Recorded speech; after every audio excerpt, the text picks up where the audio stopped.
Good morning. Welcome, welcome. Thank you for coming on this rainy day.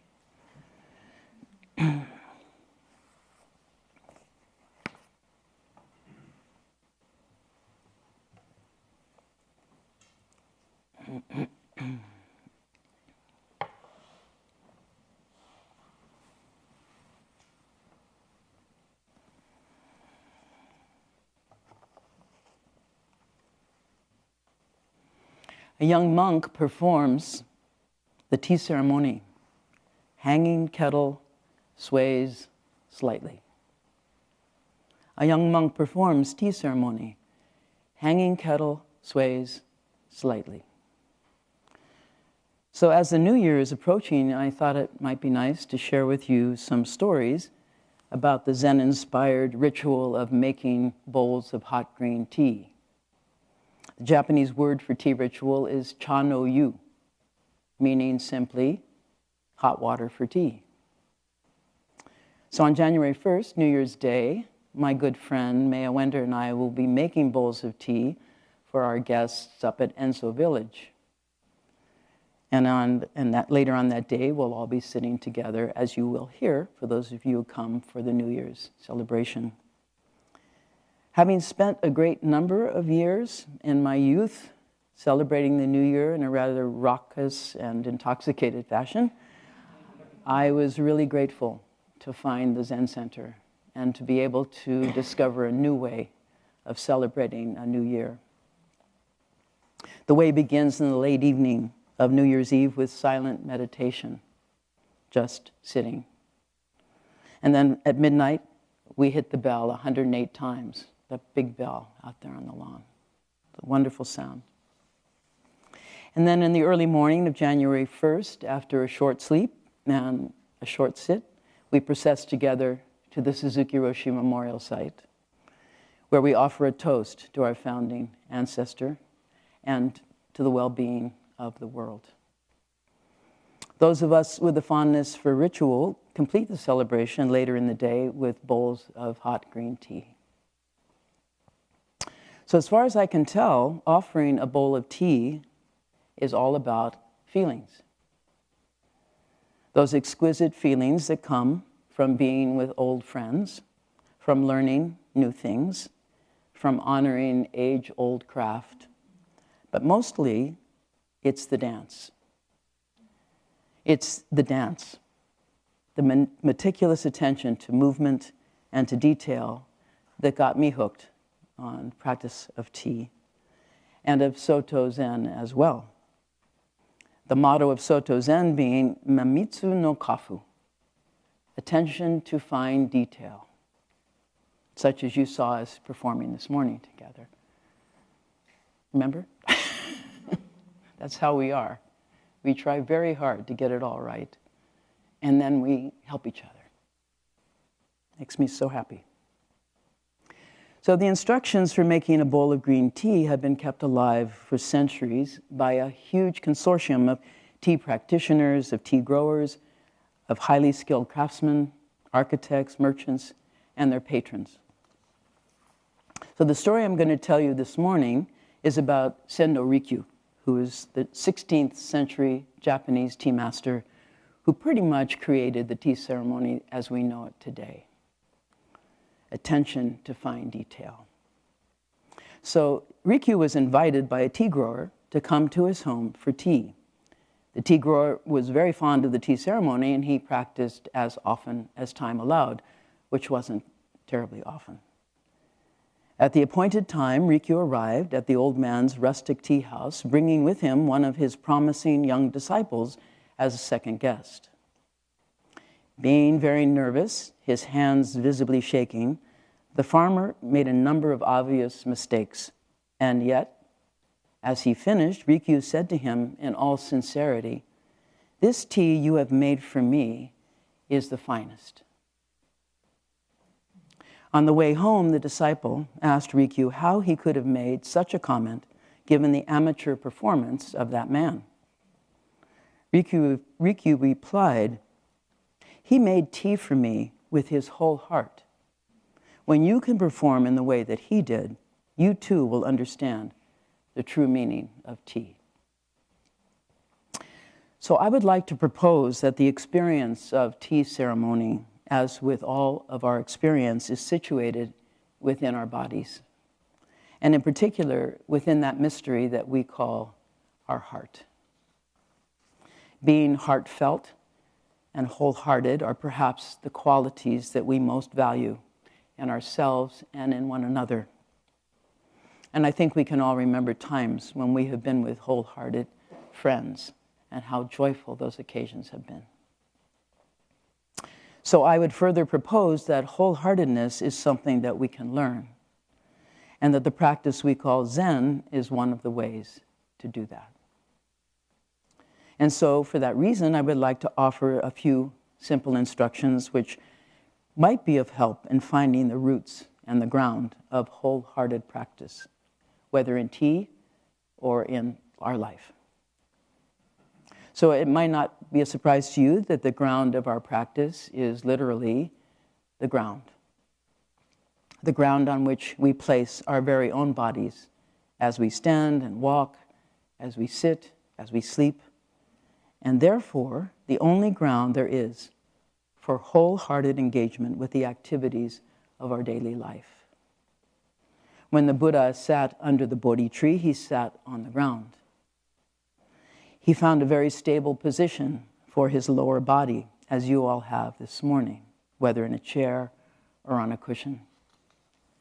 And then beginning with the lengthening of his spine and the balancing of his head on his shoulders, he relaxed his eyes and allowed all of the tension in his body to flow back downward into the earth from which he had come. So this upright posture, the posture that is being demonstrated by the figures on our altar, are visible instruction for how to meet our life, literally, face to face, such as we're doing right now. How to welcome the myriad things continuously coming forth to greet us. Welcome. Welcome, myriad things. Welcome, myriad humans. Welcome to this upright posture that expresses not only our integrity and our dignity, but in the best of moments, our kindness and our innate curiosity about the world around us. The ritual movements of tea, as of Zen, begin from centering within that upright posture. The very same bodily and heartfelt posture that we engage in when we are just sitting, just cooking, just driving, or just spending time with our friends. By doing these practices together, as we do here in the Zendo, or across the lawn in the tea house, we not only renew ourselves, but we bring to life the true beauty of the Zen tradition, which is the beauty of doing what we do together. We work, we sing, we sit, and we drink a bowl of tea together. The I, the small I, we call the self, quite naturally, for a time anyway, simply vanishes. Suzuki Roshi said that forms are not a means of obtaining the right state of mind. To take this posture is the right state of mind. Because you can only exist right here and right now. It is impossible to organize the things around you if you yourself are not in order. And that's because you yourself are the boss. So the boss, by utilizing ritual, evokes a world of mysterious and invisible forces, such as we do each morning at the Zen Center by offering incense and light and flowers and gestures to an awakened being, Shakyamuni Buddha, whose body has long since vanished. Ritual doesn't alter the so-called natural world. However, it can alter how we think and how we feel about the world. And it can allow us to express our feelings, especially feelings of respect and of love. So ritual itself doesn't need to be reduced or interpreted as something other than itself. Specific forms have no life of their own until they are enacted by the doers of ritual, like the doers of music or the doers of magic, both of which are hard to describe but very easy to recognize. Isadora Duncan, a famous exotic dancer in the late 1900s, created dance movements, as she said, from whatever pretty little thing came into her head. She was once asked what her innovative dances meant, to which she replied, "If I knew what they meant, I wouldn't have to dance." So the truth that's being transmitted by doing the dance is the truth of the Dharma. Dharma means truth, the truth of our lives. And we humans like to express that truth through the rituals of theater, of music, and the activities of our daily life. The truth that's being transmitted by the elements of ritual performance include the players, the play, the audience, and the names of things. And that means that none of that can exist by itself. No player, no audience, no play, no thing. They simply arise together as they are arising right now, in this one and only unique and present moment. And that's the simplest truth, also known as the ultimate truth, in which person, object, and action are one, are dependently co-arising.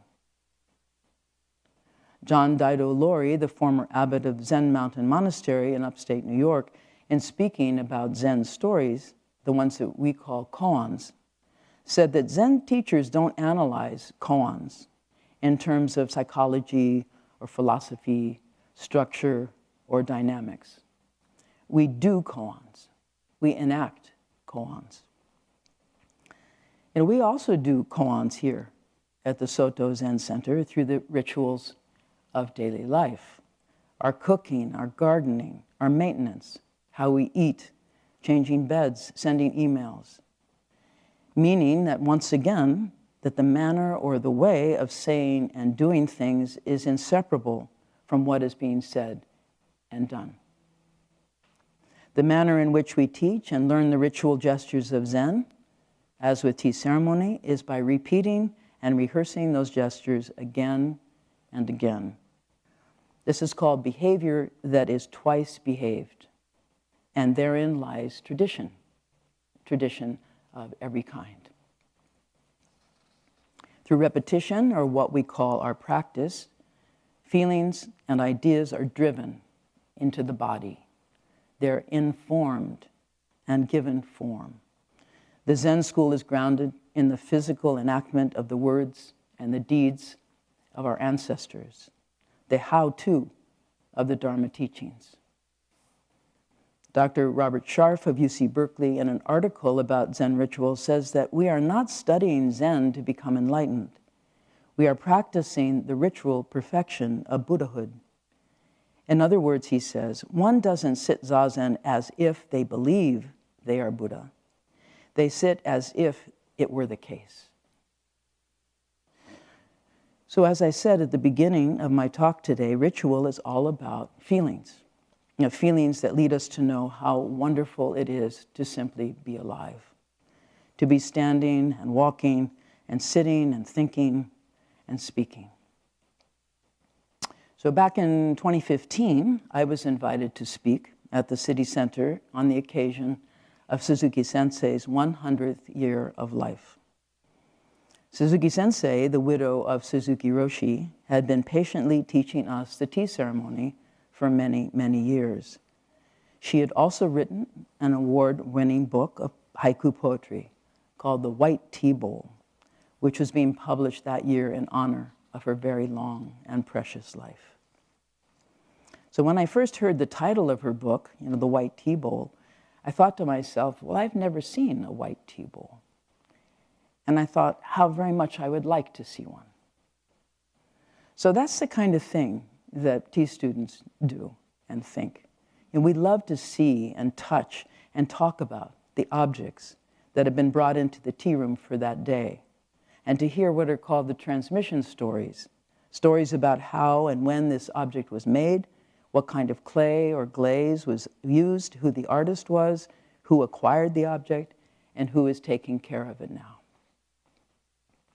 It's these stories that empower those objects, revealing to us their aura and establishing the strength of their presence. For example, there's a tea bowl, a chawan, that my teacher allowed us to use that her mother had given to her over 90 years ago when she was just a little girl. And there's the one that was memorialized by Suzuki Sensei in a haiku written for her husband after he had died. I pour sencha into the white porcelain tea bowl he loved. I pour sencha, that's kind of tea. I pour sencha into the white porcelain tea bowl he loved. And then there's the tea scoop, the chashaku. Some of them were carved by Suzuki Roshi's son, Uetsu Suzuki. The tea whisk, the chasen. The lovely tea caddy, the natsume, inside of which is this little mountain formed by the tea teacher from a powdered green tea. During an afternoon of tea, we also talk about the items that are in the alcove of the tea room, such as a lovely woven basket that Suzuki Roshi had repaired for their very good friends, Mr. and Mrs. Nakagawa. Very good friends indeed, who were kind enough to accept Mrs. Suzuki's students as her own. Hanging above the basket is a scroll, often written by a famous Zen teacher in celebration of the season. There's an incense container, and the kettle, and the charcoal fire, and so much more. Week after week, year after year, as a guest, you enter the tea room sliding in on your knees and then bowing to one another as you watch the host rebuild the charcoal fire. You bow again and at an offering of handmade sweets and at the skillful whisking of the thick green tea. Following bows of gratitude and appreciation, you slide out the door and back out into the room behind the screen. And then it's your turn to be the host, the one making tea. As your guests are seated once again, you enter the room to take your place by the fire and the hot iron kettle. Cha no yu, hot water for tea. Once you've taken a few breaths, you completely let go. And that's because there is utterly no way to remember what you are supposed to do next. It's just like riding a bicycle. You have to rely on your body. The body which has been carefully taught over many years of repetition, an intricate pattern of exquisitely linked movements of your eyes and your hands. If you miss one step in the sequence, you will quickly discover there is no place left to go, and you become frozen at your seat. Frozen in the tightly woven net of the tea ceremony choreography, from which there are only a very few elegant ways to escape. Mostly your fellow students giggle when you drop the whisk or you forget to add the water to the tea. My favorite story about making big mistakes as a host is one that occurred in front of a very large audience, maybe about the size of this one. The woman who was performing the tea ceremony, I have been told, was a venerable tea master. The particularly challenging seasonal form she was demonstrating involves unhooking the kettle of hot water, which is hanging from a long iron chain above the fire, and moving it up a few links on the chain. After adding more charcoal to the fire on its thick layer of ash, the kettle is then moved back down the chain again. This is the same seasonal form that the young monk was practicing in the poem that I read to you at the beginning of my talk. A young monk performs tea ceremony.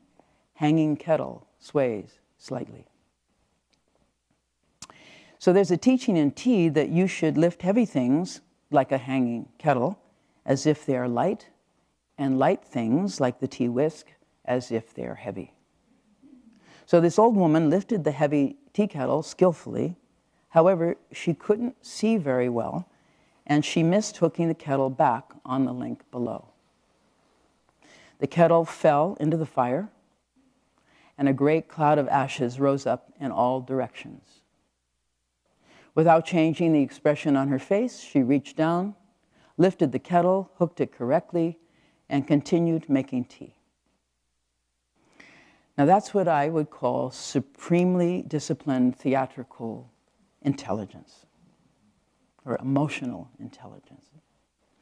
As the martial artist Bruce Lee once said, under duress, we do not rise to the occasion, we fall to the level of our training.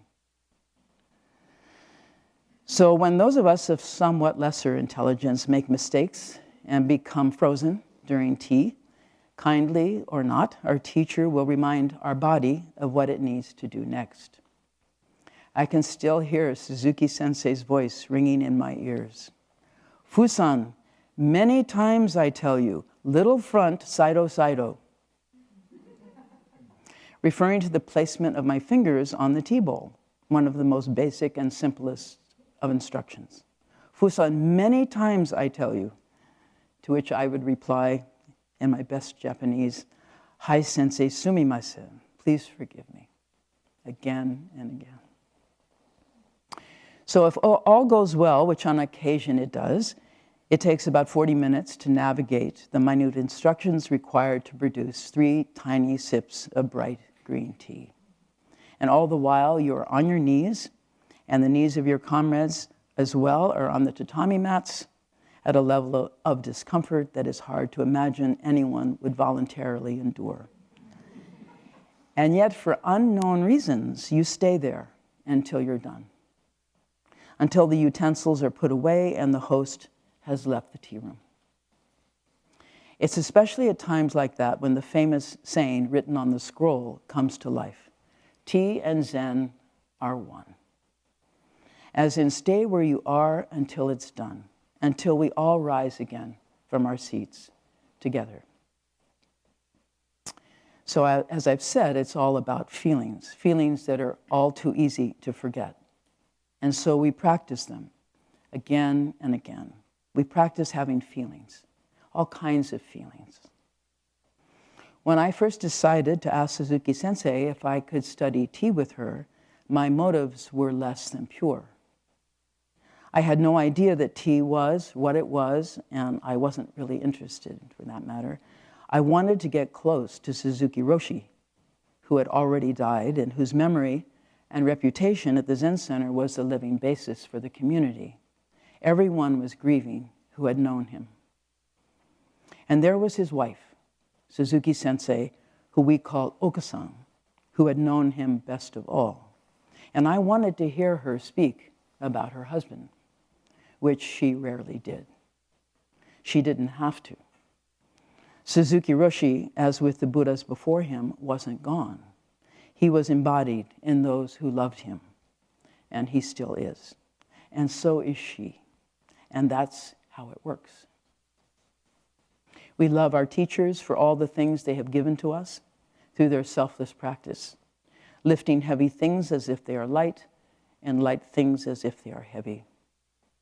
I love Suzuki Sensei because she was my teacher, and the parts of myself that I love best have come to me from people like her. I think all of us can think back on those people in our lives who have opened us up to the light of the world. And of course, our parents, who gave us our first boost with language and walking and hopefully cleaning our rooms. And then we went off to school. My first real teacher in the big world, once I'd left my family, was Mr. Brown, my 3rd grade teacher. He took our class out beyond the asphalt playground and into the field of weeds behind the chain link fence that encircled our play field. And then he turned over a very big rock. And wow, there were all these tiny little creatures that scurried away from the light. Creepy little things, you know. And it was so disorienting to experience the world as more than what it seems, more than an asphalt playground, more than human, and deeply mysterious. So thank you, Mr. Brown. And thank you, Suzuki Sensei, and thank you, Baker Roshi, and Tenshin Roshi, and thank you, everyone, for disorienting me again and again.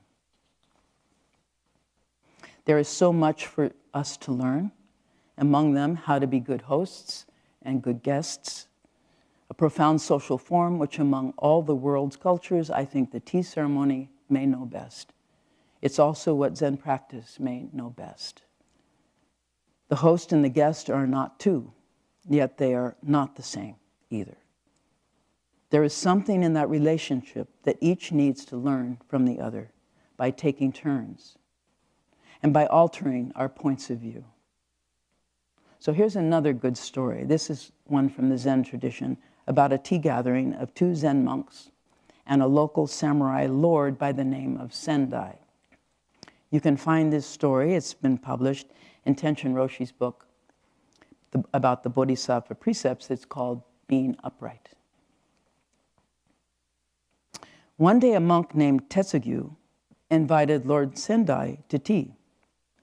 At the appointed time, Tetsugu's Dharma brother, Choan, dropped by for a visit. Lord Sendai invited Choan to join them for tea. Tetsugu, as host, had chosen an especially precious antique tea bowl that Lord Sendai had given to him, which he set down on the tatami mat as he began to make tea.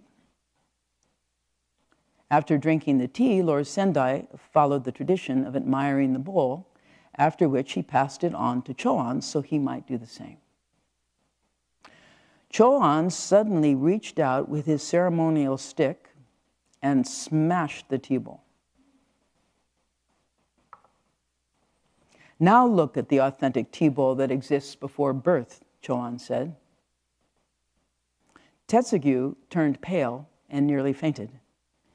But Lord Sendai remained upright and present, saying to Tetsugu, "I gave you that tea bowl, but I would like you to give it back to me now. And before you give it back, please have it glued together and have a box made for it. On the box, I ask that you write the name of the bowl, which I now give, as the authentic tea bowl before birth. I will reverently pass it on to my descendants." So this story is about tradition and whether or not we are holding on to a tradition without understanding its essential meaning. For a Zen student, the essential meaning of things is they don't exist, that their fundamental characteristic is a lack of inherent existence, or as it says in the Heart Sutra, empty of own being. So do we break the tea bowl? Like in the Zen saying, the cup is already broken, meaning nothing lasts forever. Or like Gollum in The Lord of the Rings, do we try to possess it for ourselves? My precious tea bowl. So the essential meaning is that there is no essential meaning that refers to something other than itself. While making tea, make tea. While eating lunch, eat lunch. While washing the dog, wash the dog. It's so simple, and yet almost no one can pull it off. Can pull off the veil of concepts through which we continuously evaluate and view the world. That's my lovely tea bowl that you've just broke. Practice is not a matter of time or of duration. It's not a matter of mine or yours. It's simply and exactly what is happening right now.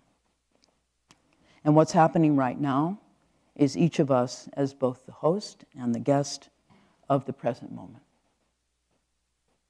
Whether we are walking or kneeling, serving or receiving the offerings, the practices of awakening appear as a boundless stream in which you and I and the world appear inseparably together.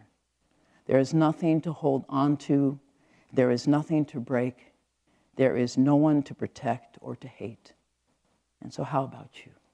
Would you like a bowl of tea?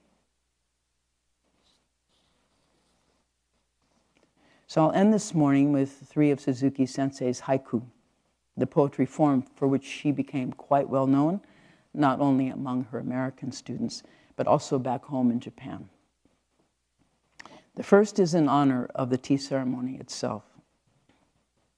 On many years' ash, I light the charcoal for tea ceremony. On many years' ash, I light the charcoal for tea ceremony. And the next two are in celebration of the new year. First calligraphy of the year. Today again I write beginner's mind.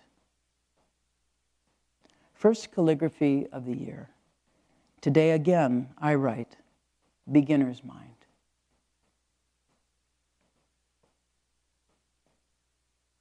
And the last.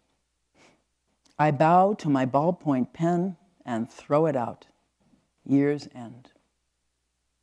I bow to my ballpoint pen and throw it out.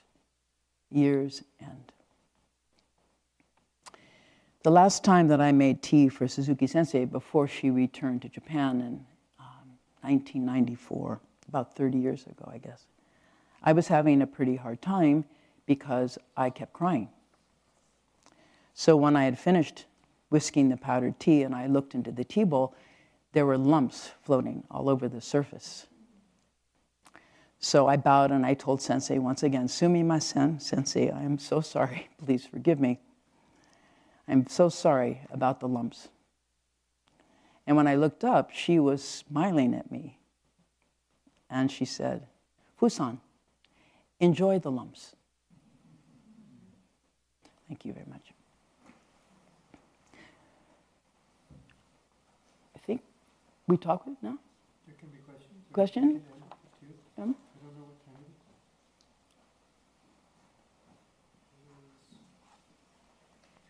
It is 10:53. Oh, okay. Some time if you want to take Yeah, okay. If any of you would like to offer comments or questions, have questions, I'd be very grateful to talk with you this morning. You can raise your hand and I'll come around with the microphone.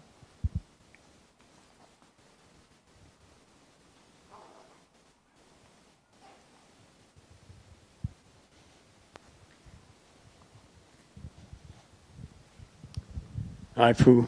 Hi, Always good to see you. good to see you too. One of the stories I like to talk to young people about is how would you describe riding a bike no-handed to a Martian who's never ridden a bicycle? And I asked them, could you do it? And obviously, you could not.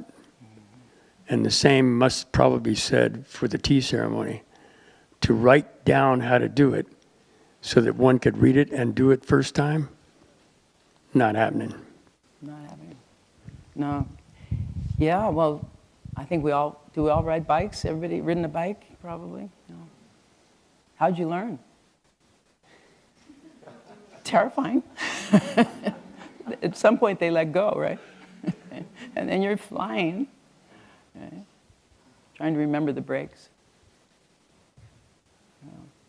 You have to, it's experiential.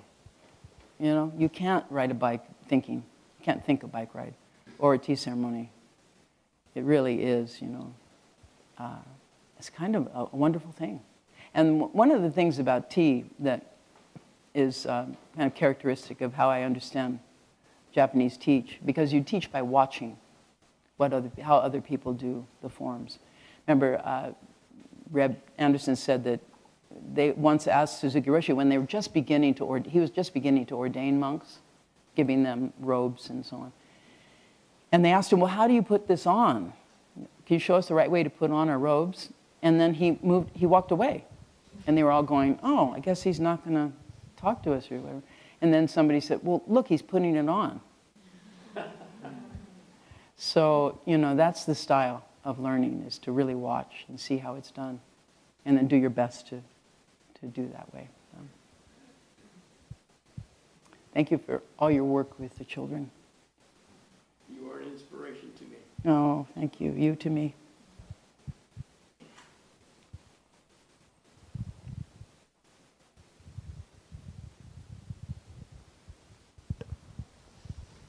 Thank you, Fu, for your delightful words of wisdom, the deepness of your words. Can you talk a little bit more about what it means to live with your whole heart wholeheartedly? Yeah. Well, again, it's about feelings, right? That word meaning is interesting. What it means, right, is what does it mean? I once tried to find the root of meaning, and what I found was to moan. That sounds about right. Are you okay? What's your moaning? Why are you moaning? You know.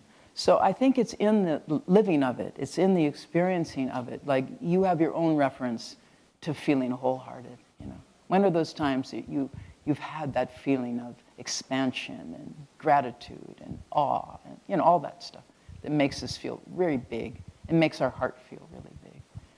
You know, we can't. We can try to set that up, do various things that induce awe or joy. But the real secret is in finding that in your everyday life. Not the special vacation to, Puerto Vallarta, but washing the dishes, which is the thing about tea that I am most grateful for, is how I've learned to wash dishes. Because the same way you handle little front saido is the same thing you do when you're putting the dish in the dryer. It's the same, it makes the same physical sense to do those gestures carefully with both hands, taking care as you do it and enjoying it.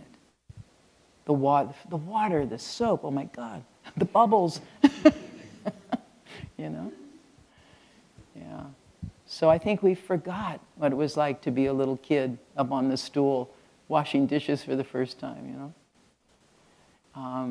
There's such joy that we've sort of let slip back. We got to do what we can to bring it forward.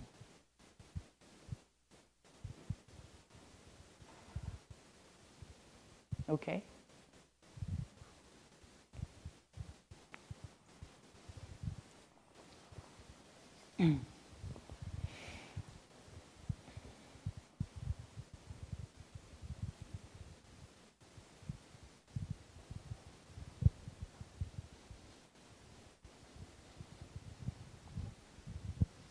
Thank you.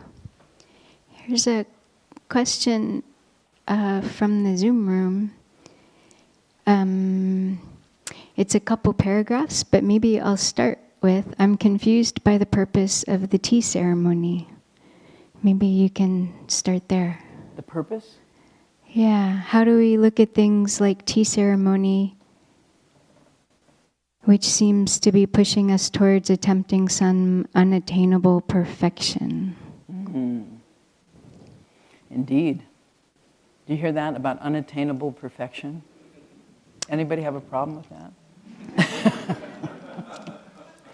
I think it just heightens our awareness of how much really we strive or don't strive. I mean, there's two approaches to everything. Either, what the heck, I don't care, whatever. Or, I do care and I want it done my way. Anyway, we have these qualities among us. Some of us are more tending toward the more passive approach, and some of us are more like leadership style. But either way, there's something we need to do to kind of, perhaps if we recognize, there needs to be a bit of a corrective. Like we're over-correcting when we're too stiff, and we're under-correcting when we're too loose. So someone once said that the stiff ones in the community help the loose ones, and the loose ones help the stiff ones to lighten up. So, which is one of the reasons doing these things together is so helpful. You don't get an award for doing the best tea that day. In fact, I think I maybe had been practicing for 10 years when my teacher, at the end of the tea, you thank the teacher for teaching you and then you leave the room. And so that's the usual thing. So I had done tea and I thanked the teacher and she said, "Very nice, Fu-san." 10 years. I was like, could you say that again? But I haven't forgotten. I mean, it was so wonderful to have her, And I've also heard that in Japanese culture, if you compliment someone too easily, it's not really a compliment. It's kind of a, it's kind of, what do you call that when you're patronizing? Oh, that was great. Oh my God, what a beautiful, that kind of thing that we tend to fall into. But if you're really being honest and truthful and reflecting your real feeling about something, you can find something wonderful, and as Rikyu did in that man's tea that was probably really bad in terms of perfection and beautiful in terms of heartfelt. So I think it's the heartfelt that wins, not getting the temai right, because hardly anyone ever does, So the purpose of tea is, to make a bowl of tea. I mean, they're not kidding. That's the whole point. Is you make a bowl of tea, you have some sweets, you spend time together, and then you leave. And there's such tremendous joy that comes from that time spent together in what becomes a rather sacred space, as does this room when we sit here together and bow together and chant together. And we're so different, and we all have different ideas about everything, right? I mean, oh my God. I remember standing in the circle in the kitchen when I first came to Zen Center. We were getting ready, our little crew was getting ready to make the meal, and I thought, it wasn't true, but I thought, I don't have anything in common with these people. We all looked so different, in different backgrounds and behavior, but we were all bowing to the figure of the Buddha. I have that in common. Some feeling of respect for something that's opened and wise and kind. So maybe that's the purpose, is just to help us to find our hearts, open our hearts. I remember one of the things you say as the host, after you've seated yourself and everyone else is seated, you say, please make yourselves comfortable. And I thought, well, that's very funny. There's no way you can be comfortable in Seiza.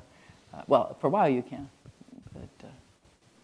And then I thought, make yourself comfortable with the way things are. Don't try to get out of it. Meet it, Meet your difficulties. Embrace your difficulties. Learn from them. I think that's the gift of tea for me, because I kept going back. And I still go back. I will go back. I get to sit in a chair now, which is kind of cheating, I guess, but I still very much enjoy the whole thing. It's amazing. I hope you all take advantage sometime. Maya Wender offers tea here, I think every month. There's a monthly tea, and guests, anyone's welcome to come. And I know people enjoy it. I've been there. It's really wonderful. Long answer. So. Do you want to hear the whole question? Sure. No? Well, yeah, sure. Let him have a voice?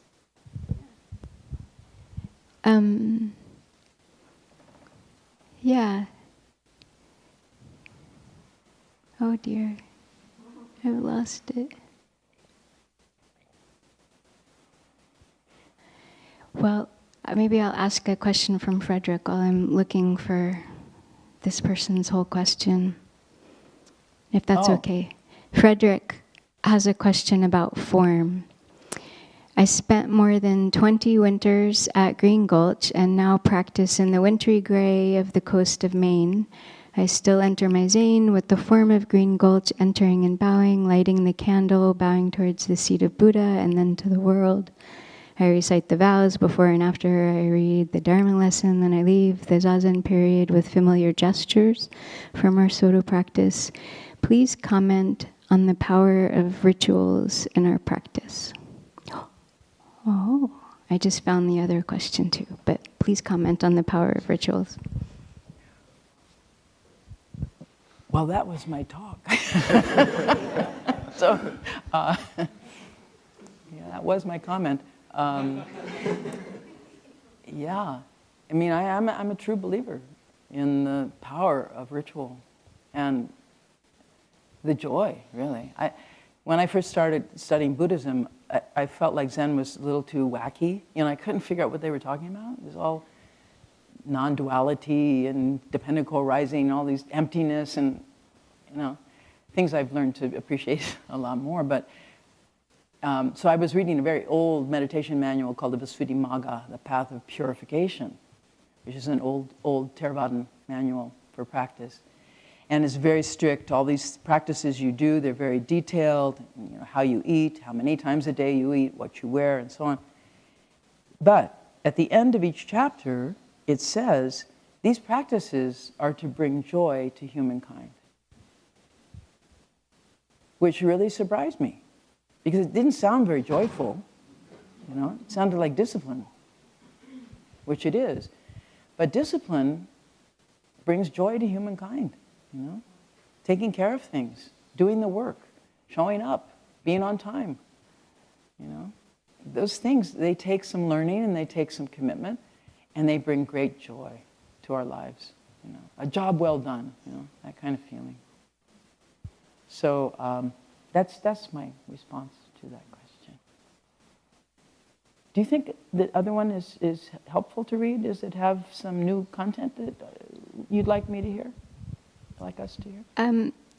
He was referencing Alan Watts and why Zen may have taken hold in Japan because of being a nervous culture focused on proper behavior and suggesting Zen was a release valve. So it's a little short. Yeah, shall I? A little talk. Maybe you can let me read it later because it's written to me. Yes. Right. Mm-hmm. So why don't we do that? I'll send it to you. Okay. Thanks. Sam, here we go.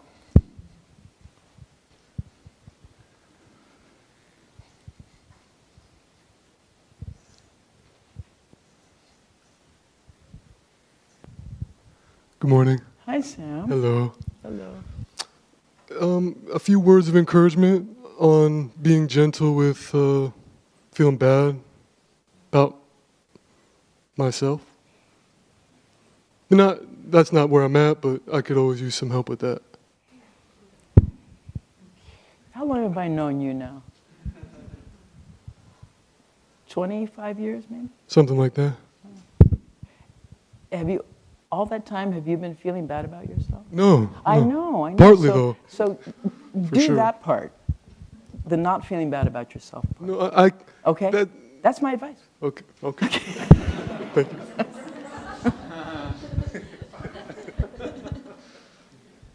It's nice to see you. Yeah.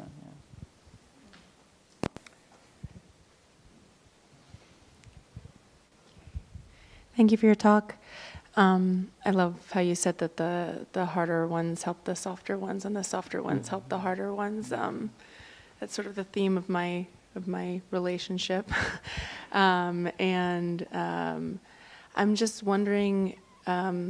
It's sort of related. I'm the harder type. I'm the more disciplined type. And I notice that when I'm, meditating. I guess the longer I meditate over the years, like the more I feel an actual like pain in my heart. And I wonder, as far as being the more disciplined type, and kind of my edge being not to push harder, but to pull back a bit, like with that type, how do I know when I'm stretching that too much? Like when it's not helpful to keep stretching it, where it's literally like the actual like organ of my heart, the physical heart, not the metaphorical heart, like aches, is that I've had a hard time lately knowing when to soften that and maybe back off, or maybe just sit with it more. And that balance for me is that more get her done type is difficult.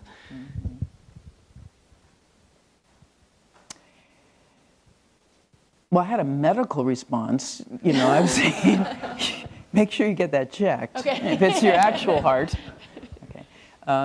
The metaphoric heart, is your whole body and your whole relationship to the world. That's our metaphorical heart. It's like how we meet the world, how we come forward in this body to meet that body that's coming forward to meet us. So right now we're having a heart connection. You know, my whole body is here and meeting your whole body. And then there are feelings. You know, my feelings happen to be very pleasant. How are you doing? Okay. Okay, so that's so far so good, right? So all day long we go through those transformations of consciousness. And being stable, the posture, the body posture has to do with finding a stable container for those feelings, which as we know are not stable. They're wild, you know. So, but if you can sit upright, learning to sit with feelings is what we do in meditation. I'm having a lot of feelings right now. I want the bell to ring right now, and it's not, you know. I've wanted to throw things at the person who occasionally falls asleep at the bell. You know, it's like, does anyone know he's asleep? So those feelings are very strong. And, you know, if you just let them run, they go away. Nothing lasts. That's the most good news ever. Nothing lasts. Nothing. So, you know, we're patient. We practice patience with our feelings. You know?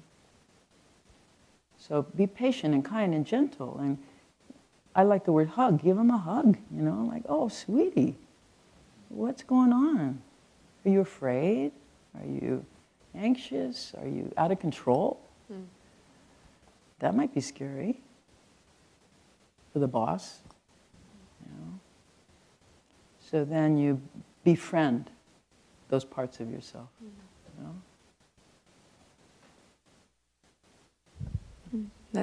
That's it. Thank you. You're welcome.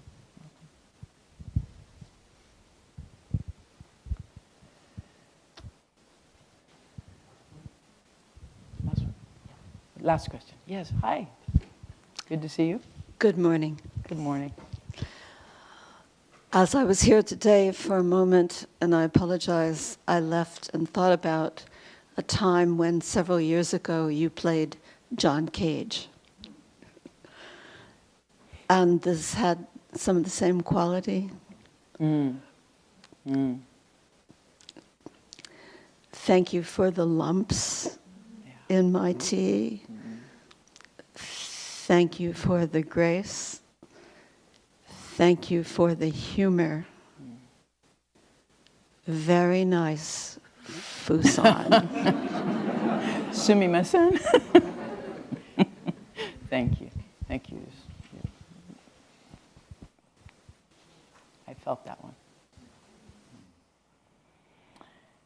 Okay, do we chant again? We chant now. Okay. May our intention equally extend to every place.